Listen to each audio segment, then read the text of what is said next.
लड़का और वफादार मुर्गा। एक शांत गांव में लहरदार पहाड़ियों के बीच बसा हुआ एक छोटा लड़का रहता था जिसका नाम लियो था। उसने पिछले साल बहुत मुश्किलें झेली थी। स्कूल में असफलताएं, दोस्तों का खो जाना और लगातार निराशाएं उसे हारा हुआ महसूस करा रही थी। पुराने साल के खत्म होने पर लियो खेत की बाड़ पर अकेला बैठा था, गहराते आकाश को देखता हुआ सोच रहा था कि क्या कभी कुछ बदल जाएगा। हर सुबह बिना नागा किए खेत का पुराना मुर्गा, जिसे लियो सनराइज कहता था, सबसे ऊंची खंभे पर चढ़कर पहली रोशनी आते ही जोर से बांग देता था।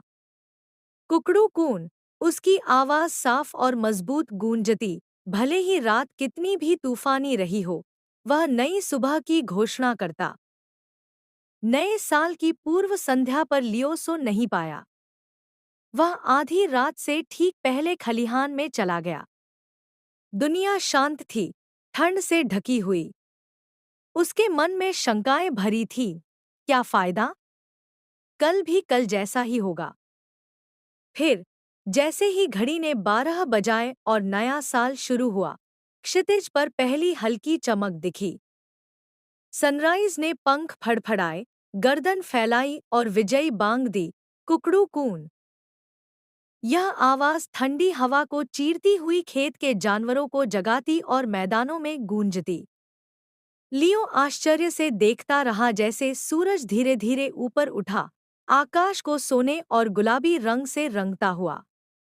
मुर्गा परफेक्ट हालात का इंतजार नहीं करता, वह बस घोषणा करता है कि नया दिन आ गया है। आंखों में आंसू लिए लियो कई महीनों बाद पहली बार मुस्कुराया। उसे एहसास हुआ, सूरज हर दिन उगता है, न कि इसलिए कि हम इसके लायक हैं, बल्कि इसलिए कि नई शुरुआतें वादा की हुई हैं।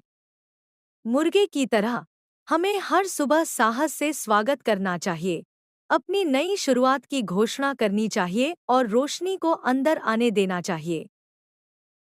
उस दिन से लियो जल्दी उठता, अपनी चुनौतियों का डटकर मुकाबला करता और मजबूत बनता गया।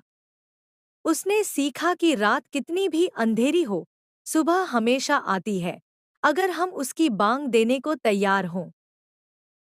सीख: हर नया साल एक नई सुबह है। मुर्गे की तरह बनो, साहस से उठो, अपनी नई शुरुआत की घोषणा करो और रोशनी को आने दो।